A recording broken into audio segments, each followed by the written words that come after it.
All right. Good evening. Good evening. Welcome to the Programs and Services Committee. This is our first regularly scheduled committee meeting. It is Wednesday, January 7th. First meeting of the new Programs and Services Committee. Welcome everyone. Joining us at the beginning of the meeting, Councilor Julian Malachy, Ward Councilor from Ward 3, Vice Chair of the Committee. Online, I think I saw Councilor President Oliver, and Councilor David Mickley, also members of the committee. In the room with me, we have Mark Bixby, Ward Councilor from Ward 6, Brittany Hume-Charm, Councilor at Large from Ward 5, and Stephen Farrell, Ward Councilor from Ward 8. I am Josh Krinsman, Chair of the committee, Councilor at Large from Ward 4. We are joined by a number of municipal employees, so we'll get to them when they come up, rather than introduce everyone at the beginning. So let me get right into the first item. And before I get into this item, 3226, the reorganization plan to create a new arts and culture department. I neglected to reference the city charter before I scheduled this item, which does ask us to have a public hearing. So I will be taking public comments on this item. So if there's anyone in attendance who wants to weigh in on this item, start thinking about what you might be interested in saying. I'm going to hear from Mr. John Rice, the Chief Community Service Officer. Chief Community Service Officer. Yes. CCSO. CCSO. The CCSO. Who's going to introduce this item, tell us a little bit about it, and then, as I said, my intention is to take public comment from anyone who's interested. Usually no more than 2 or 3 minutes, if possible, and then we'll bring it into committee and discuss the item. If folks are okay with that as our manner of proceeding. Okay. We also have a new committee clerk with us, Miles Starkey. Yes, right. Miles Starkey, welcome, Miles. It's a whole new year in programs and services. So, former Councilor Rice and CCSO Rice. Thank you. No, thank you. Sorry, I should mention that we are also being audio and video recorded. So, watch what you say. Just so that the speakers can pick you up better. So the new seat for the guest of honor. Thank you very much. It is rather interesting presenting to the Programs and Services Committee, because I was on the Programs and Services Committee for 10 years, and I was chairman of Programs and Services for 8 years, and it's great to be coming back with my new role. Welcome back. Welcome back. But let me introduce a few people that are here. Brianna is an intern from the Harvard Kennedy School. She's been working in the mayor's office this week. And Artemis over there has been working with another Kennedy school, and they've been really supporting the mayor's office and working for a number of different projects. But we also have Lauren Berman and Cheryl Lappin, who you know from City Council. They're with the staff of the Economic Development Department within the city. So we have a full following for this item. So thank you very much for being here and discussing it. I'm going to give a quick overview, and then we're going to have Meryl Kessler, who's going to be hopefully appointed to the director of the Arts and Culture Department, and she'll give a more detailed discussion about the whole program and the department. So at that point, President Laredo was campaigning for mayor, starting at the very beginning of 2025. He had a number of meetings, and in fact, many people who are on Zoom with the cultural groups within the city of Newton. And there was a strong feedback from the different cultural organizations that having a standalone culture department was really important to the city of Newton, both supporting the cultural groups, supporting the community, and supporting the citizens. And from meeting to meeting now Mayor Laredo was hearing that feedback significantly. And so Mayor Laredo basically had 2 important priorities: building a strong, vibrant, connected community. That was part of his with the inauguration speech of building community. And also, he also spoke about supporting local businesses. So at one point, as we're discussing it, we'll be talking about that culture not only will be there for programming, but culture will be there to tie back into economic development and creating revenue for the businesses, and creating audience and foot traffic for the businesses to be successful in the city of Newton. The new standalone department will signal the administration's commitment to arts and culture and allow arts and culture to be a growth sector within the city of Newton. And it will be, instead of being a part of a large, much larger department like the Parks and Rec department now, it would be a significant with an entity just focused on the arts and culture. And also with the arts and culture department will have more flexibility to work with other city departments, like the planning department, working back and forth with the Parks and Recreation department, Public Works department, and how it ties back into it, library, OAS, Historic Newton. But the standalone arts and culture department is a model that's worked very well in many municipalities in the Commonwealth, including Boston, Cambridge, and the Lowell. And I'm very confident both the Laredo administration that the standalone arts and culture department will be a great benefit to the city of Newton, and we hope that city council supports it. Any questions before I introduce Meryl? Let me see if there are any questions from any councilors. You want to introduce Meryl to talk before on the Yes. reorganization? On the reorganization, exactly. Okay, then why don't we pull questions when they're from. Okay, Meryl Kessler, who we have appointed based on city council approval to be with the It's our next item. the next item, exactly.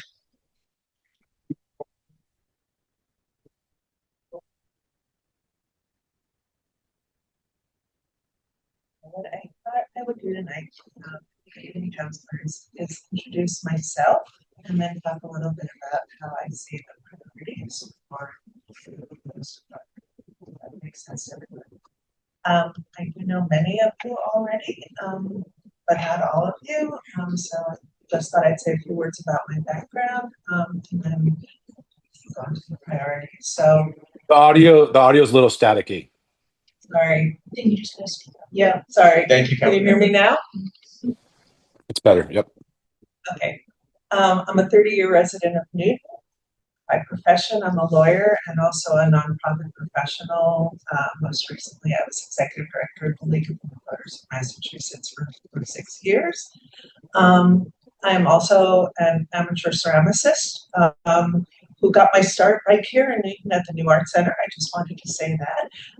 And I've participated in open studios here for several years in Newton. I've also been a longtime arts advocate here in Newton, as many of you know. Way back in 1999, I was one of the co-founders of what was then called the Halloween Window Painting Contest, which continues now as the Halloween Window Painting event and engages about 400 students and 100 merchants every year in a great public art event. In founding that, I worked very closely with Linda Cloud for 7 years as a seasonal volunteer in her office, running that program, which literally included going door to door with the merchants, working with the legal department here to set up the legal structure for that program, and doing every other aspect of the program. Thanks to Linda, I did my first tour of duty on Newton Community Pride in the early 2000s, from 2003 to 2008.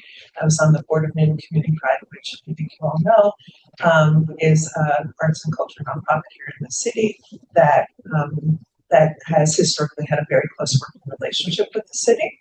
And then at the end of 2000, after I'd left my job in the league and had a little more free time, I had my second tour of duty on the board of Newton Community Pride. I rejoined the board, oversaw the rebranding of the organization to Spartan, and served for 3 years as the chair.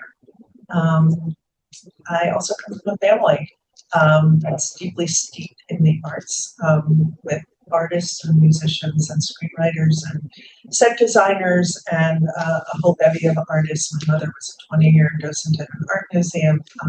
Arts and culture really part of my makeup, in my blood. So that is who I am. And just one final thought.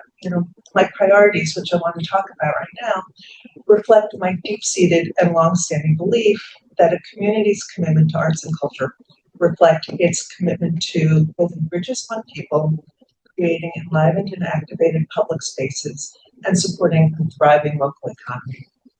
So I actually have a cheat sheet for those in the room of just about priorities. Is it okay if I pass those up? Okay.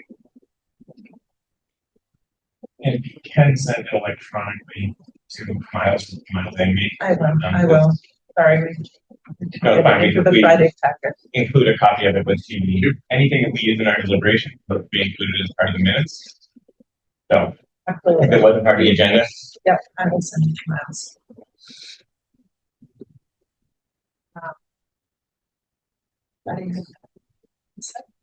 Okay, so my priorities fall into 6 buckets. The 6 buckets are: number 1, supporting, promoting, and leveraging our deep bench of local talent. Number 2 is developing a local creative economy. 3, strategically building capacity to expand arts and culture. 4, broadening the program, arts and culture programming offered by the city. 5, identifying and pursuing additional funding sources for arts and culture. And 6, celebrating Newton's arts and culture heritage. I'm going to do a little bit of a dive into each of these to explain what I mean. So number 1, supporting, promoting, and leveraging our deep bench of local talent. So here in Newton, we have more than 40 vibrant arts and cultural organizations, several dozen arts and culture businesses, plus a really, really deep bench of local and regional talent, plus actually some world-class talent. I don't know about the rest of you, but I just found out that former U.S. Poet Laureate lives here in Newton. Had no idea about that. We also have concertmaster of the BSO. We have the conductor of Boston Pops. We have many, many talented artists in all disciplines living here in Newton, as well as many talented, as I said, local and regional and amateur artists. As John referenced in conversations, I know the mayor's conversations with people in the arts community here in Newton, and certainly in my conversations, a consistent theme has been a desire to have the city do more to promote our cultural assets. I think to do this requires doing a few things. First, it requires better regular channels of communication between the city and the local arts groups and organizations, businesses, and artists and creatives. Part of, I think, one way to ensure we have that kind of communication is to have an annual art summit to bring these groups together, to share ideas and information. I also think we need to examine if we can do a better job of communicating about our many cultural assets. So among the ideas that I have, things that I would like to do is to raise the profile of arts and culture on the website, and talk about this a little bit, have discussed with the Department of Economic Development, combining forces so that we have a dedicated part of the website that really looks at what's happening here in Newton for businesses and arts and culture, so that people really have a sense of all that happens here in the city. I think we need an interactive map of our cultural assets so people know what's where in the city. We don't have that. I think we can have an improved arts and culture calendar, listing of arts and culture organizations and businesses, and then newsletters and social media that are more community oriented, and even arts and culture kiosks in public places in the city so that people know what's going on in the city, arts and culture. Again, other priorities: reviewing the fees and insurance and rental requirements that the city imposes for using city spaces, to make sure that there aren't any obstacles for nonprofits and groups to use city spaces for arts and culture. Inventorying and publicizing performance and display space throughout the city, and developing standard guidelines for partnering with local groups. So that covers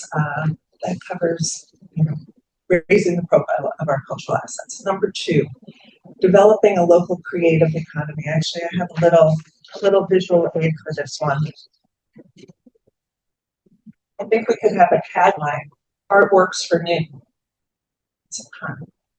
Chair Chris likes jokes and puns. It is a pun, but I think it also captures the idea that arts and culture and economic development go hand in hand. We could have people.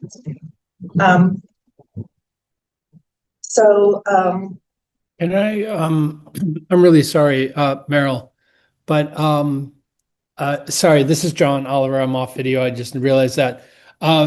The audio is, I can hear you, you're loud, but it's like garbled so that I can't actually understand the words that you're saying. It's really unusual for that room, which is usually pretty good. And I don't know if it's just me or if the other folks online are hearing it as well. Okay, so it's not just me. Whew, good. Our able clerks are taking a look at the settings right now to see if there's anything that can be done. Perfect. Thank you. That best I can ask for. Because and frankly, Josh, right there, you were very clear. Well, Yeah, I don't know. We're on the right settings. It might have to be where you're sitting in relation to the microphone. Could be, right? I think it is. maybe just try speaking a little louder. We'll see if that actually does help. Maybe as loud as Josh. Can you hear? Let me test this. Can you hear me now? Oh, there you go. That's fantastic. Thank you. Sorry, but wow, it's so much better. Hey, I will yell. I've never been accused of being quiet, so Thank you, Councilor Oliver. thank you. The second set of priorities involve developing a local creative economy. So as I said, art works for Newton. I think many of us know that decades-long research shows that arts and culture are economic drivers. Arts and culture create jobs, produce tax revenue, and stimulate business activity. Many of the people on this call already know about a report that was actually commissioned by Newton Community Pride in 2021 to look at the economic impact of arts and culture here in Newton. And at that point, and I would say that was actually during COVID, as we all remember, the authors of the report, who were graduate students at the Heller School of Brandeis, concluded that about $19 million of economic benefit was generated by arts and culture here in Newton, which is wonderful, but I really believe we can do so much more to leverage arts and culture to support the local economy and support and attract local businesses. And I have already started brainstorming and coordinating ideas with Lauren Berman and Cheryl Lappin in economic development to think about ways that we can use arts and culture to get feet on the street in our village centers. Like, I'll give you some examples, rotating village music nights with live painting and late night shopping, dancing in the parks, pop-up arts markets, arts or sculpture walks, arts events that partner with local restaurants and businesses, and then placemaking and branding. So for instance, artists created banners and signage for our village centers. The city of Boston has actually done this for neighborhoods in Boston, and it's really fantastic. So again, there are lots of ways that arts and culture and economic development can work together, and I recognize that that would be a huge part of my mandate. Third, strategically building capacity to offer more arts and culture programming and events. So this means putting in place structures and processes so that we regularly bring music, art, and events to public spaces throughout the city. So again, on my wish list of things that I would like to do to increase capacity in the city is number one, establishing a public art commission that would be empowered to commission and accept art. Again, this is a very common type of structure in municipalities, not only across the Commonwealth, across the country. I think we should have one in Newton. Pursuing a cultural district here in Newton, which is a state designation. As some of you know, I was part of a group that laid the groundwork to establish a cultural district here in Newton right before the state hit the pause button on the program about a year ago. They've been rewriting the guidelines, so now we're just waiting for the new guidelines to be released. But once those are released, I believe Newton would be first in the queue to be considered by the state. Expanding the purview of the Newton Cultural Council, which at this point is primarily a grant making council, but its role could be expanded, for instance, to include some programming. Other cultural councils have a little broader mandate. And then, as John mentioned, also working across city departments like the library, Historic Newton, the public schools, OAS, even the cemetery, to maximize impact and avoid duplication of efforts. I know there's a lot of concern in the city about duplication of efforts, and I really would strive for efficiency so that we all work together to aren't doing the same thing. And finally, as I mentioned before, reviewing fee requirements and publicizing spaces. Number 4, I promise I'm almost at the end. It gets faster here. Broadening the programs offered. I really believe that arts and culture should meet people where they are. And I mean that both figuratively and literally, and that we need to offer a range of programming that embraces a range of disciplines and offer that in a range of venues, especially in our public places. So some ideas, and many of these ideas have already been brought to me by people, by residents of Newton, many of whom probably are on the call right now. I know that there's been interest in a poet laureate program for a long time. That is something I would like to jumpstart. That could include poetry workshops, poetry slams, expanding our poetry in concrete program, which we've had, and perhaps partnering with Haiku Newton, which already does a poetry program here in Newton. Again, an artist in residence program, possibly including youth workshops or summer programming. Expanding bus stop art, and identified other exhibition spaces around the city. A guest curator series, art speaker series, sculpture and arts walks, mural program. Again, these are just a few ideas. Number 5, identifying and pursuing additional funding sources for arts and culture. I'm going to tick these off very quickly, but I would be looking at state and federal grants. The MAPC offers grants to municipalities. Something that has been discussed for a long time, and I think we should examine is a percent for art program. There are 2 variations to how that might roll out, and we can talk about both of them. And then whether the city should have a 501c3 fundraising arm. Anyway, so I think all of those things are on the table and should be explored as additional revenue sources. And then finally, then I'll take a breath and take your questions. We have a rich arts and culture heritage here in Newton that I don't think we celebrate nearly enough. And again, part of my mandate would be to shine a light on that heritage, including the next time we all sing "My Country 'Tis of Thee," as we did at the inauguration. Note that was written by the minister of the First Baptist Church right here at Newton Center, and we should all take pride in that. With that, I'll pause and stop talking. All right, thank you. So, as I mentioned, I do want to take public comments. If there are folks who have comments, you can raise your hand virtually, and I'll call on you in the order in which the hands are raised. I will, if there are any questions or comments from councilors, I'll obviously take those. I'd love to hear from the public, but if folks have anything they want to say first, you can. No? Okay. Since there are no comments in the room, I'm going to start taking public comment. I see Gloria Gavris has her hand up. Next, I'll go to Anne Marie Stein. But Gloria, if you are able to unmute and tell us how you feel about this. Hi, everyone. Gloria Gavris, and I want to speak wearing 2 hats.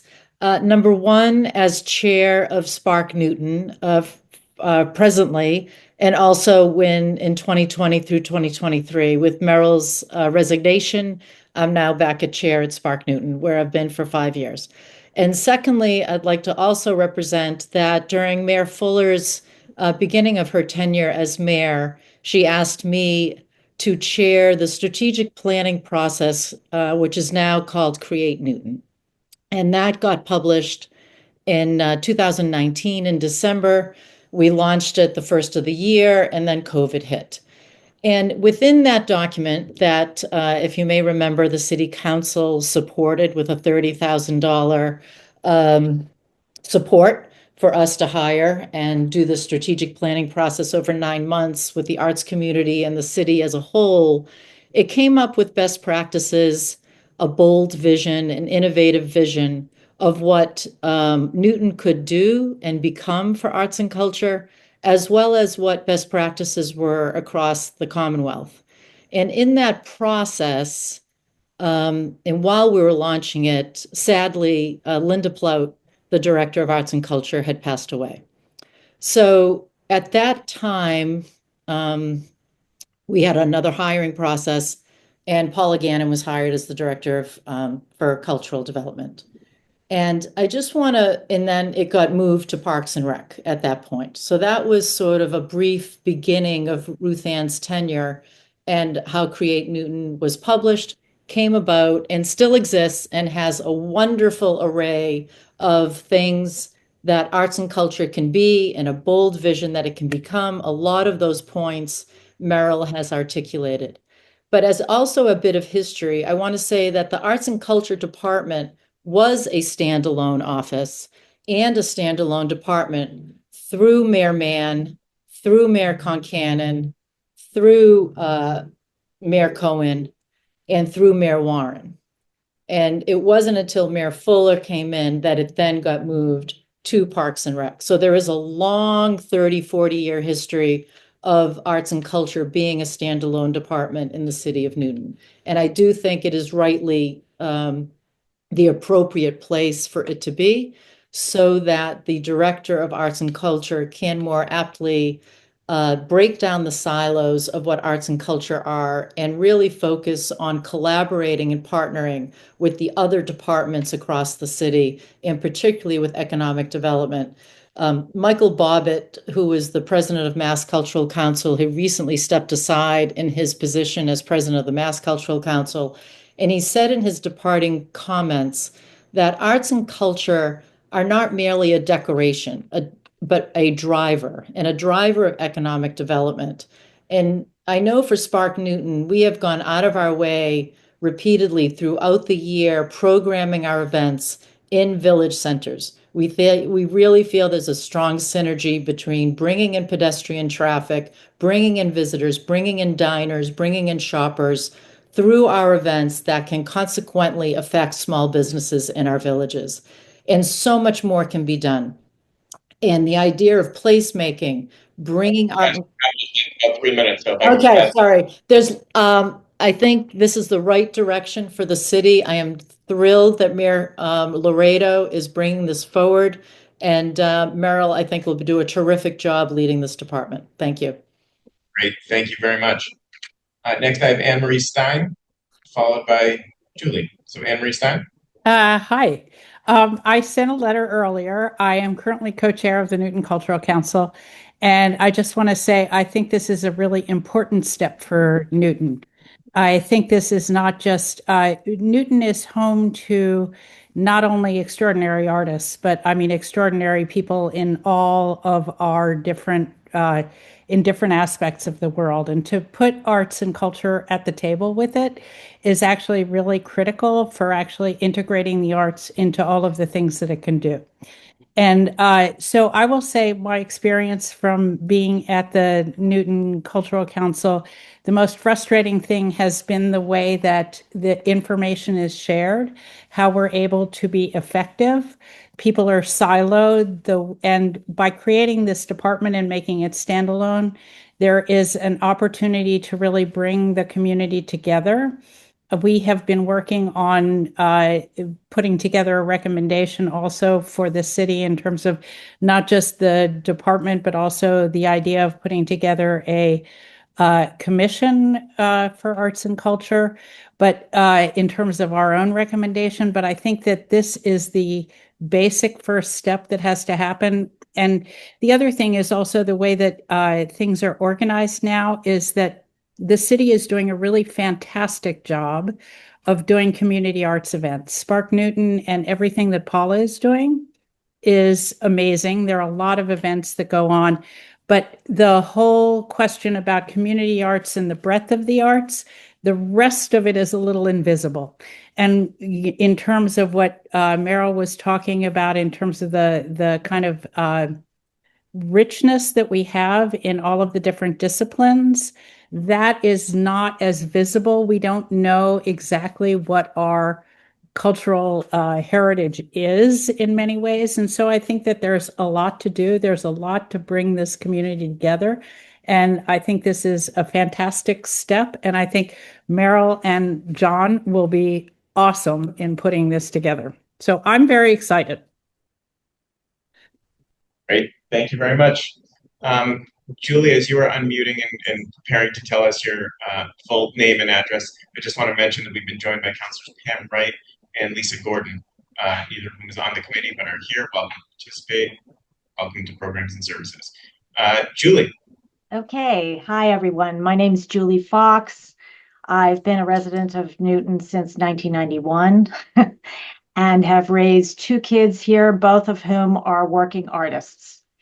I am also a member of the Newton Cultural Council, and so I've been very involved in thinking about just this problem while on the Newton Cultural Council. And one of the key things we did this past year is we conducted in-depth research with artists that had received grants through the Cultural Council. And we called them up and talked to them at length in long qualitative interviews and asked what was working for them and what wasn't working for them. And I can tell you just to a person, what we were hearing is there was a feeling that you kind of don't know where to go in Newton to get the information you need to break through different silos that you've heard many people talk about, to deal with like little anything from a strategic issue to a smaller executional issue. They literally don't know who's in charge. And they also talked about the lack of connectivity to other cultural councils in other cities. So it just feels like a lot of missed opportunities. I think that strategically changing this structure will create a bevy of opportunities and also lift a lot of the problems that are in place. Thank you.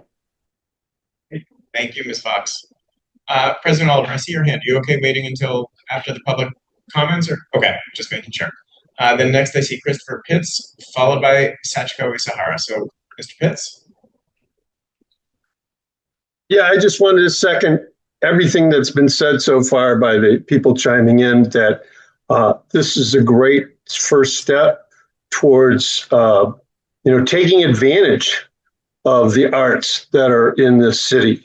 And, a lot of our sister cities, the ones that were mentioned earlier, have figured out that a small investment in the arts goes a long way and pays back. And I've been here since 2000. And, the common refrain about, vibrant Newton and looking for how to enhance the culture, vibrancy of our villages and things like that. And it's been very frustrating for me. I've been a performing artist for, I don't want to tell you how many decades, but I know that's where it starts, is in culture, arts and culture. And to use that as a seed to get some of these results that people have been asking for is really, that's what our sister cities have figured out. So I do see this as a great first investment from Newton into the arts. So when Meryl says, arts works for Newton, I would hope that it's Newton works for the arts. That needs to be a reciprocal thing. So a little investment will go a long way for the arts. Most of the counselors have probably seen a slide deck of mine, which had a lot of recommendations. Some of those recommendations were for new revenue sources, things like a % for the arts, things like a voluntary tax uh, um, endorsement. Quite a few things that we borrowed from other cities that are doing it that would help create a new revenue stream for arts. And I just think, like I said, I second all those things. I have eons of ideas. If you haven't seen that slide deck that I'm referring to, that was developed by a lot of people, including myself and Emily O'Neill and a few others, just let me know and I'll send it to you. Great, thank you. Always a very wise move bringing a camera-ready dog with you. It really strengthens your message. So powerful stuff. Thank you. Sachiko, welcome.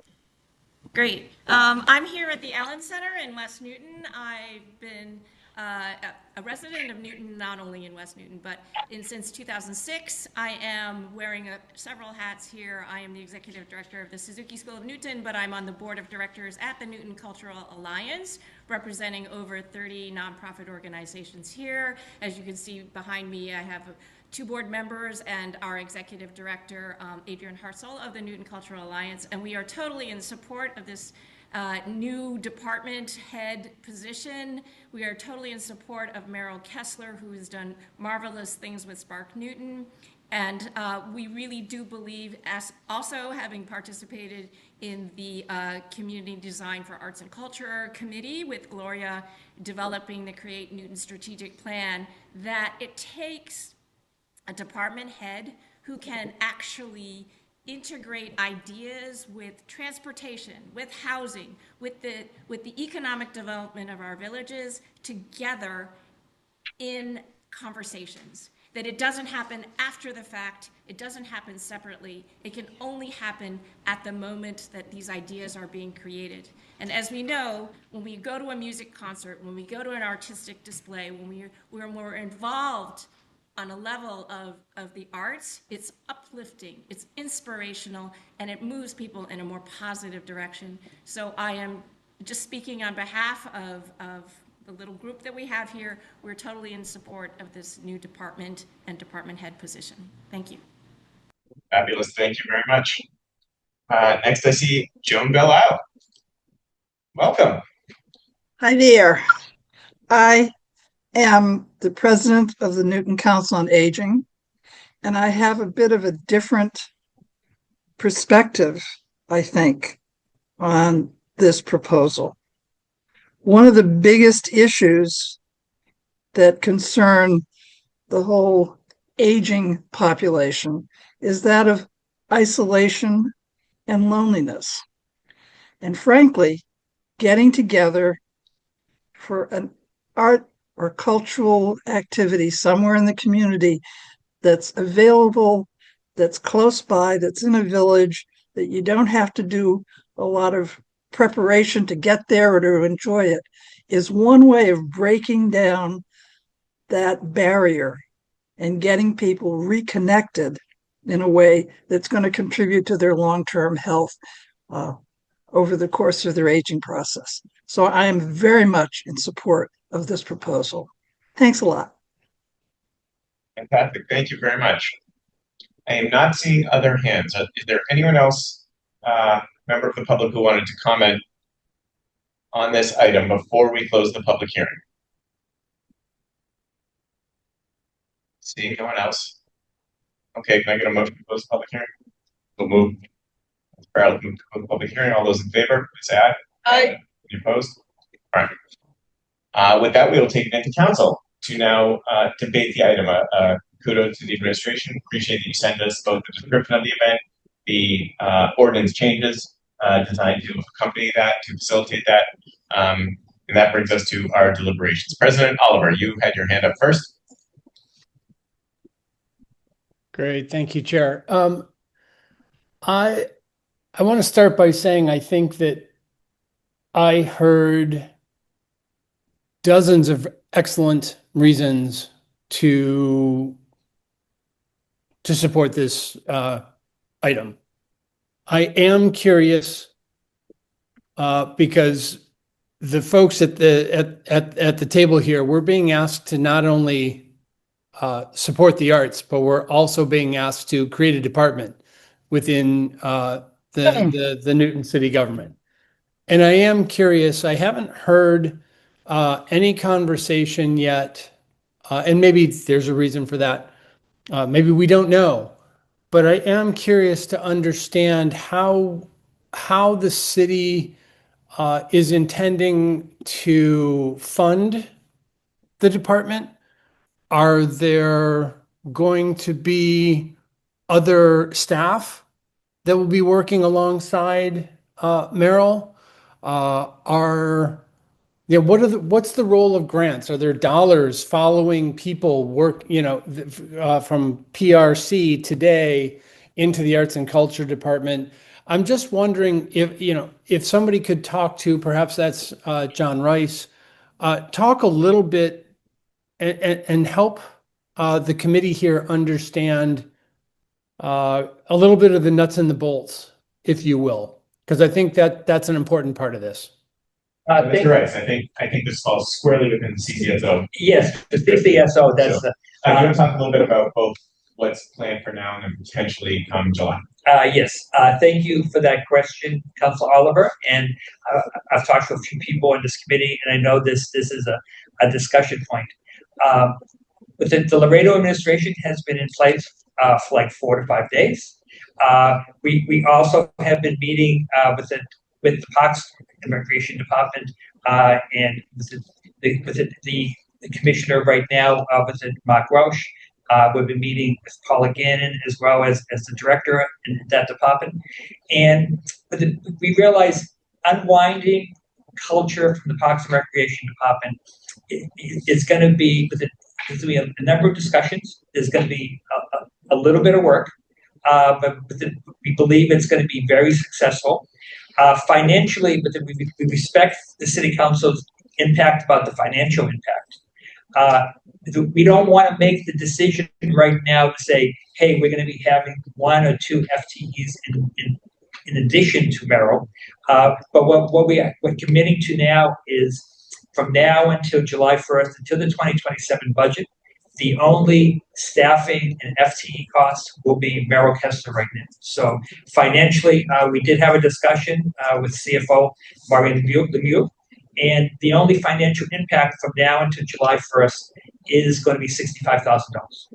So, and we believe as part of the budget process, the 2027 budget, when the administration is back here working hand in hand with the city council, then we will be back here with a better idea, whether it's 1 FTE or 2 FTEs in addition to Merrill, but we will have a better idea both on sponsorship dollars, but then how much support will be coming from the Parks and Recreation Department, because there will be support needed between Parks and Rec and Culture, and there's a lot of open questions. So what we want to do is start the process. As you know, the demand is out there within the city of Newton. Financially, it's not a significant impact starting off. And then we will be back here in front of Programs and Services as part of, ideally after tonight's vote, the Culture Department's budget. And as we discuss it as part of the next process, we'll have a much better idea. It's not going to have a significant headcount in this department.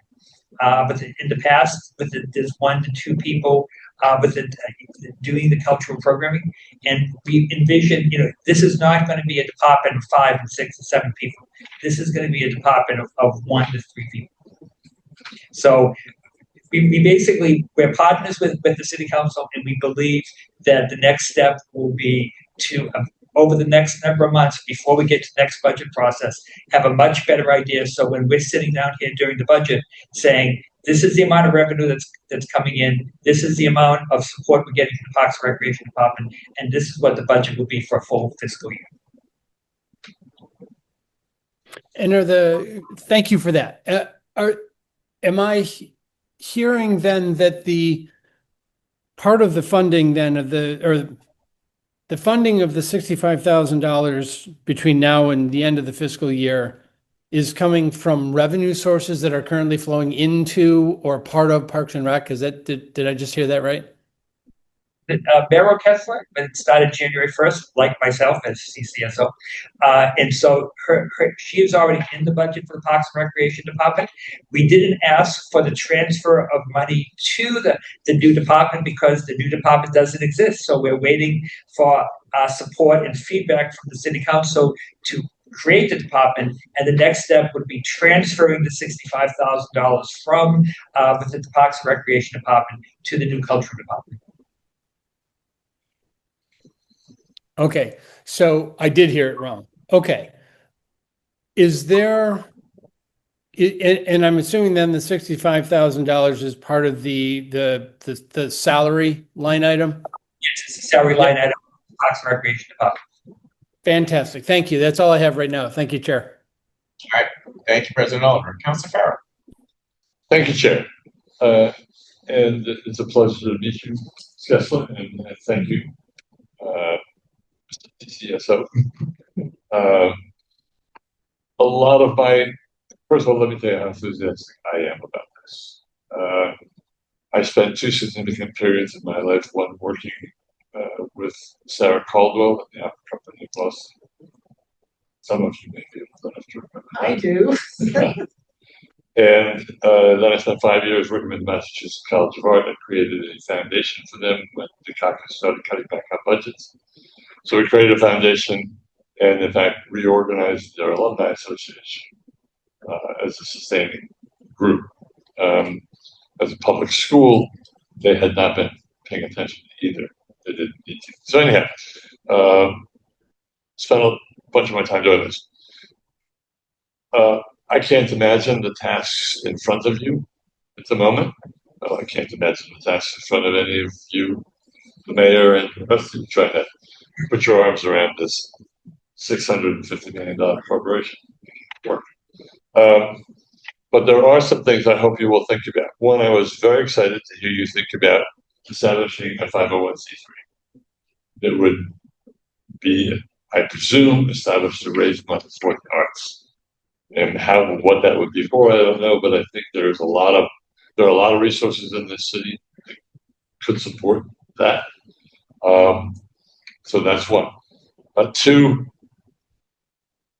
I'm pretty amazed that the city spent $4 million in the past 2 years supporting 2 arts organizations, or 2 organizations that have cultural context.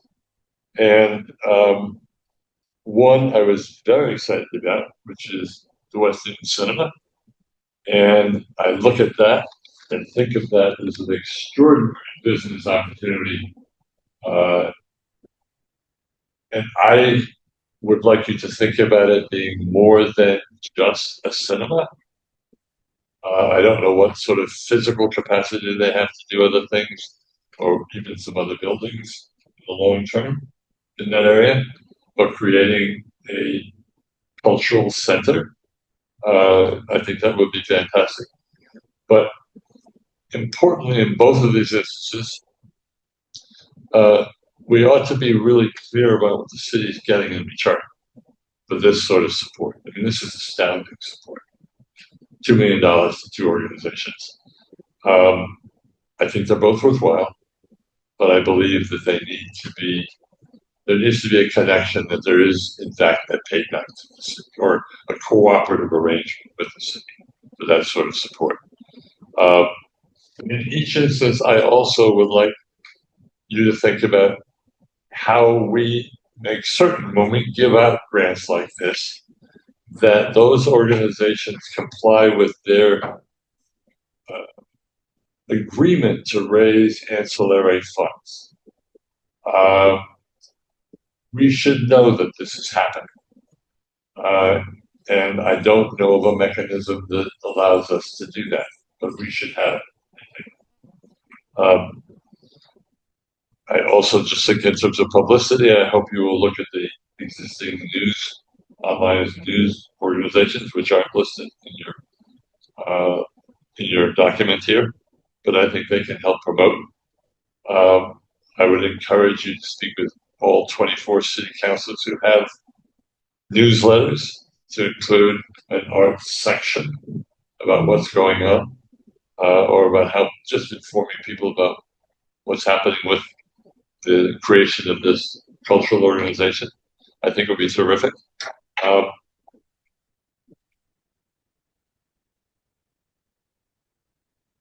Those are the big ones at the moment, but it's just, this will cost money. And there are people who are saying, we're already confronting significant financial issues. I didn't hear, maybe it's in, but the connection between the arts and schools. I would like that to be a huge part of what you try to do to support, which are not necessarily substantial arts programs in the schools. I think we can do a lot more to do that. But anyhow, I welcome it. Again, I think the business opportunities, creating, particularly in West Newton, in that cultural center, or whatever, getting the businesses more engaged in that. So, welcome, congratulations. And I'm sorry to speak so long, but I will be looking at a lot of financial issues as we move forward, as well as the cultural. Thank you. Can I make one comment just in response? Wonderful comments. I just want to clarify for many people in the audience who may assume that the city is spending $2 million or $4 million towards programming. Just to clarify, the $2 million from community preservation funds went into the Western Cinema for both electrical needs and the new roof, which some people may be thinking, hey, the city's putting a lot of money into programming. The city has basically made a significant investment into the infrastructure of that building to provide it as a place to do programming. And I think it's a great idea. Without which they can't have their cultural programs. So yes, I didn't mean to say it was cultural stuff, but making certain that the cultural programs can happen. Thank you, Councilor. Yes. Thank you. Thanks. I think, excuse me. First, there's so many wonderful ideas here, and I think there's a lot of benefit, to be had from this kind of change in this emphasis. And it was so great to hear from so many members of the community about this. I think that shows a lot of really good energy and momentum, and hopefully that can be harnessed going forward. I think wanted to echo and pick up a little bit on some of the comments of my colleagues, and that I think there is so much good ideas and there's so much potential for really, like you laid out, economic benefits, working with small businesses, leveraging grants, reducing duplication and particularly duplicative spending. And we are at this moment where extra things that cost money I think are something we have to pay a tremendous amount of attention to. And we have a lot of really important things we're trying to do as a city, and this can and should be one of them. But the expansion of spending at this time, is something. I think just to build on what Councilor Farrell was saying, in terms of sort of ideas or things to think about as you're doing this work, really making sure that we and the public understand, what is coming through grant funding, what is possible through grant funding, what are the actual metrics around economic, benefit. If we host an event in a park and it costs the city, or there's nonprofit partnership and something, some amount of money goes out, what can we measure that actually comes back in? I think that will be really important, especially for this kind of work, which can feel sort of intangible at times, but often isn't. So I very much hope to see that out of this going forward, and really also look forward to hearing what the benefits are from these reduced silos and other increased collaboration and everything. Might be less monetary. So. No, thank you, Kim. Can I make Please go ahead. Yes. No, thank you for raising the topic of metrics, because I should have mentioned that. And I really do want to try to measure as much as possible everything we do. I'm a great believer that efforts and outcomes should be rationally related, that they should be proportionally related. I'm also a big believer in value engineering. So to get the most out of each dollar, And so I want you to know that I will be watching every cent, measuring everything that we do. That is one of my goals. You all set? Okay. I'm not seeing other comments at the moment. Mr. Temple, I thought I saw you on earlier. Great. Joan Temple's here from the legal department. I wanted to ask, because Ms. Kessler, one of the things you talked about was the Public Art Commission to accept artwork on behalf of the city. I think we've all talked about sort of accepting grants, helping to fund different things. My question, Mr. Temple, is in the ordinance language that we're looking at, it doesn't specifically say that the Department of Arts and Culture has the ability or the authority to accept gifts. I don't know if this commission is designed to be within the department or if it's a separate standalone commission, but is there a legal way in which we can set that up to enable maximum flexibility in terms of accepting gifts and accepting donations? Yeah, I do believe we have language in there on grants. Let me just pull it up. My recollection is it's the last purpose. Grants, but it doesn't talk about accepting. Oh, secure grant funds? Yeah, I believe that covers it. I'll give that some further thought, and if we need to make a final tweak to that before the full council votes, but I think that covers all of the issues that have come up. Okay, I know other state entities, I will say, not necessarily municipal, but state entities are specifically given the authorization in state law to accept gifts, donations, grants, things like that, and it sort of articulates who is responsible for that. And so, I just want to, I want to think that through, I guess is what I'm saying. Yep, the law department will take a closer look at that. I mean, as a city, we are able to accept gifts and things of that nature, but we can look at whether we want to spell that out at the department level. Okay, thank you. Any other comments, questions, motions? Mr. Prince, I see you've raised your hand, but we're not taking public comment anymore. Apologies, but Councilor Charm? Yes. First, I would like to express, I'm thrilled about this idea, about this department, about Ms. Kessler. I think that these are three things that you noted about connecting our communities to one another, getting more vibrant, feet on the ground in our villages, and driving more economic benefit, particularly for the small businesses. Those are three outcomes that I think we all want to see. I would encourage, as you think about metrics, think about maybe putting them under those three categories. I'm sure that you already have, but knowing that those are the sorts of things that we would love to. Some of them are more tangible than others. How do we make sure that we're driving toward those three North Stars? I love the comment that my colleague Councilor Farrell made about West Newton Cinema. I would also say, the relationship that we should be having with NPS. We just toured the beautiful new theater at Lincoln Elliott. Right? We know that the senior center has the ceramic studio there. I feel like there are so many investments that we have just made as a community and as a city that can tie into this. And to the point about value engineering, as you come back to us with the knowing that we have the concern about costs and knowing that we are looking for a very positive ROI, both in terms of the tangibles and intangibles, looking to say, how can we be creative and take advantage of everything that we have already invested, and then also on the additional incremental costs looking forward. I know that you all are thinking about these things, but things like where would we be potentially shifting headcount, versus other things, where would the budget be coming from what we already have versus the grants? What would be okay, if we get grants up to this amount, then that would unlock these next categories. I just think that would help to make all of us feel more at ease.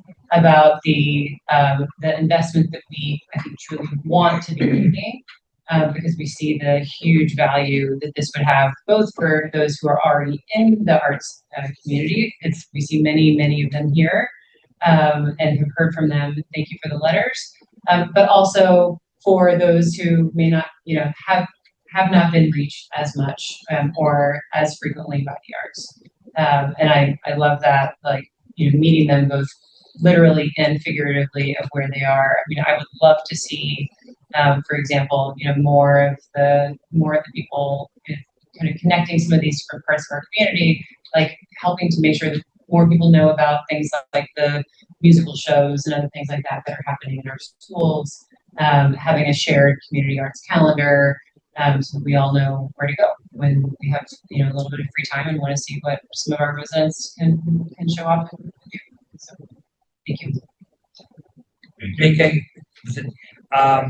I really appreciate the comments about both the investment and tracking with real data.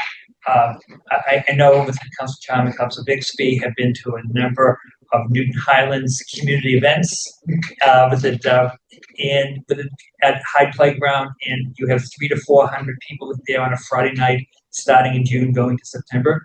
And as many people know, Lincoln 57, which sells pizza and salads and everything else, the owner told me that it's ancillary information, but basically he said the Friday nights tripled his business based upon the amount of food and everything that came back just because of the constant payments.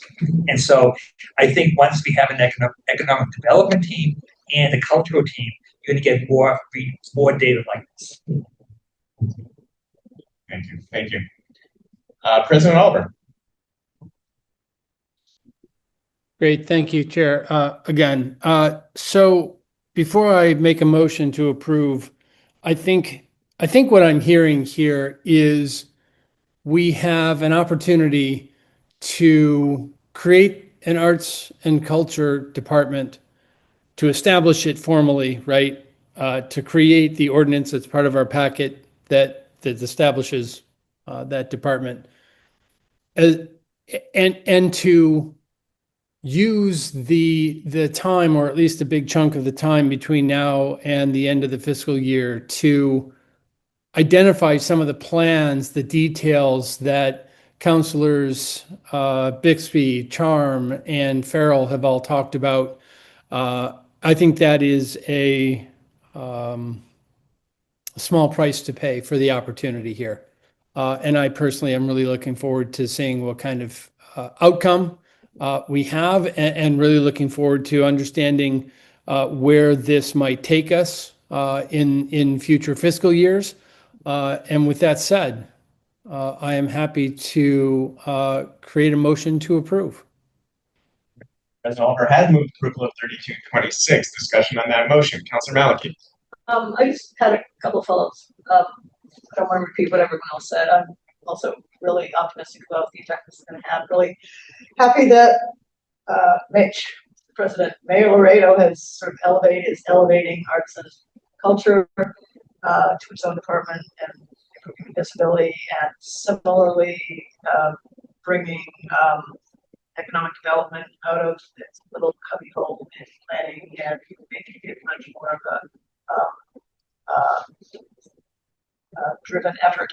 I'm just curious if the timing of when we would get more information on where the money will be coming from going forward. Can we sort of get going on that before the regular budget process? I believe within over the next 2 to 3 months, as we're organizing, because at the same time we need to evaluate the assets coming out from the Parks and Recreation Department, and also Merrill with it coming in with sponsorships and everything else. I believe just before the budget process starts, we can come back to programs and services and give some feedback of how things are evolving, if the chair would like to do that. I guess right now we have the money in salaries because we only have a acting commissioner. We don't have a acting commissioner. Yes, the salary line item in the Parks and Rec, we have we have the salaries that we can have. Merrill, and then the next step would be to go to finance to bring the salary line item from Parks and Rec, if this is approved tonight, over to the new culture department. Well, having seen what the West Newton Cinema is doing and the Allen Center is doing, and good stuff now that I'm retired from my former full-time job, I know it's just great. It's been great to see how it brings so many people together. So, we're just see what happens. Thank you so much, Council. Councilor Power? Go ahead, well said. I was going to second. Oh, okay. I don't think we need a second, but any other discussion on President Oliver's motion to approve? All right. All those in favor, please say aye. Aye. Any opposed? Any abstentions?